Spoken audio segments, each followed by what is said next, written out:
नमस्कार, मैं ओम प्रकाश सस्क।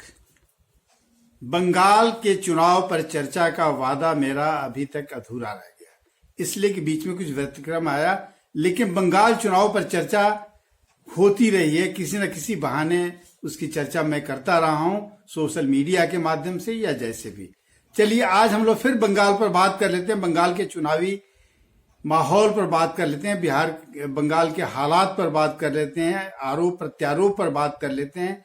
बंगाल का चुनाव इस बार कई मामलों में अलग दिख रहा है।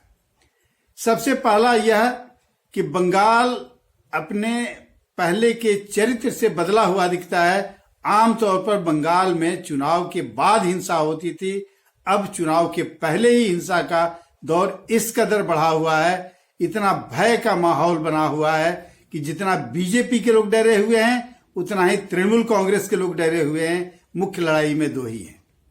तीसरा एक पक्ष बनता है वामपंथी दलों का और कांग्रेस का, लेकिन वामपंथी दल और कांग्रेस उस जंग में नहीं है कहीं। अगर सिर्फ जंग छिड़ी हुई है, हिंसा का दौर चल रहा है, तो तृणमूल कांग्रेस और बीजेपी के बीच में कहीं बीजेपी के कार्यकर्ताओं पर हमला हो रहा है, कहीं बीजेपी के कार्यकर्ता मारे जा रहे हैं, कहीं तृणमूल के घरों पर हमला हो रहा है, कहीं तृणमूल के कार्यकर्ता मारे जा रहे हैं, कहीं नेताओं की सभा हो रही है, सभा से लौटने के दौरान उनके समर्थकों के घरों पर हमले हो रहे हैं। हाल ही में शुभेंदु अधिकारी जिस दिन शामिल हुए बीजेपी में, अमित शाह की सभा से जब लोग लौट रहे थे तो लौटने के दौरान उनके घरों पर, उनकी गाड़ियों पर जो हमले हुए, उसमें लगभग 1 दर्जन लोग घायल हुए थे।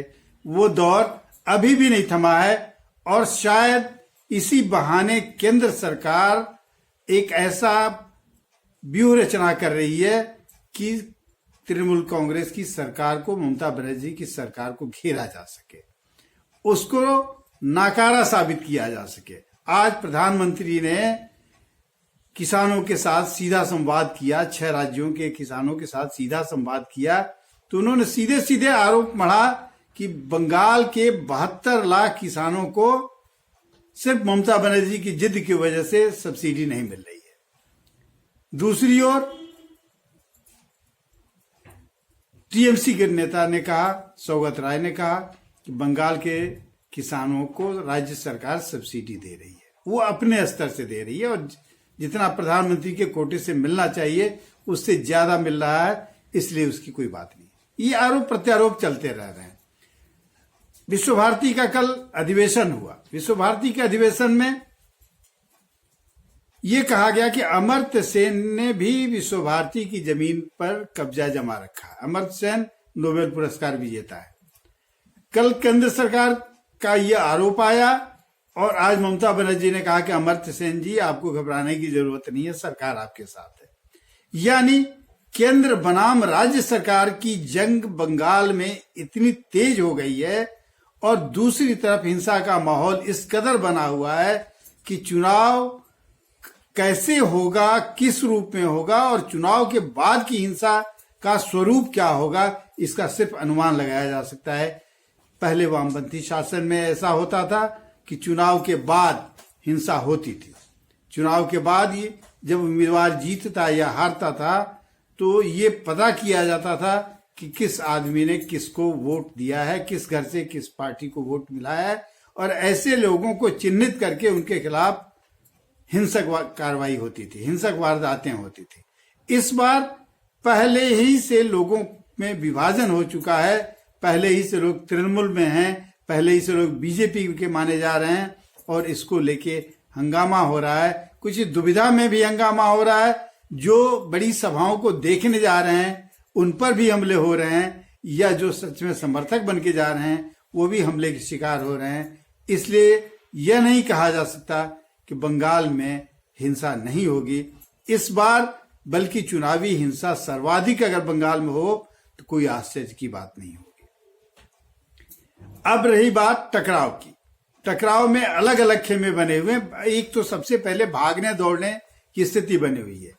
तृणमूल छोड़कर बीजेपी ज्वाइन करने वाले या बीजेपी में जाने के लिए कसमसा रहे लोगों की तादाद कम नहीं है। उसी तरह बीजेपी में भी कुछ ऐसे नेता हैं जो भीतर ही भीतर आकलन में लगे हुए हैं कब इधर जाएं कि उधर जाएं, कौन कब पाला बदल ले, ये कहने के अभी कहा नहीं जा सकता है, समय पर ये बताया जा सकता है। लेकिन एक चीज पक्का मानिए कि चुनाव के पहले बंगाल में जिस तरह की भगदड़ मची है उसमें बीजेपी को कुछ लाभ होगा, निश्चित तौर पर होगा, लेकिन इस लाभ से तृणमूल वंचित रह जाएगी ऐसी भी संभावना नहीं है। ऐसी संभावना इसलिए नहीं है कि अगर थोड़े बहुत का अंतर हुआ तो इधर से उधर भागने वालों की संख्या भी कम नहीं होगी।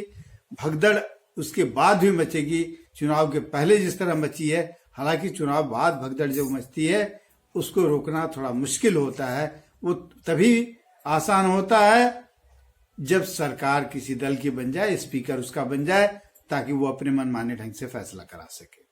लेकिन बंगाल की स्थिति हाल के दिनों में, मौजूदा दौर में जिस तरह की दिख रही है, इसलिए ये मान के चलिए कि चुनाव के पहले की जो हिंसा है, अभी 4-5 महीने चुनाव के बाकी हैं, इस दौरान जिस तरह की हिंसा का दौर आया है, हिंदुस्तान पाकिस्तान की बात आ रही है, हिंदू मुसलमान की बात आ रही है, एक दूसरे पर आरोप प्रत्यारोप दुनिया भर के लगे हैं। जो कभी भ्रष्टाचार में लिप्त थे वो मुक्त पाए गए हैं, उनको मुक्त कर दिया गया है। लेकिन सच्चाई यह है कि सब अपना दामन बचाने के लिए इस दल से उस दल में, उस दल से इस दल में आ रहे हैं।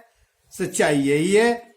और चुनाव बाद भी अगर हिंसा हो तो किसी अचरज की बात नहीं होगी, और होगी तो वो बड़े पैमाने पर होगी, क्योंकि अगर आंकड़ों का खेल थोड़ा बहुत अंतर का रहा तो विपक्ष भी उतना ही बड़ा हमलावर होगा जितना सत्ता पक्ष के लोग होंगे। इसलिए टकराव जो अभी दिख रहा है इससे कहीं ज्यादा हो जाए तो आश्चर्य की बात नहीं।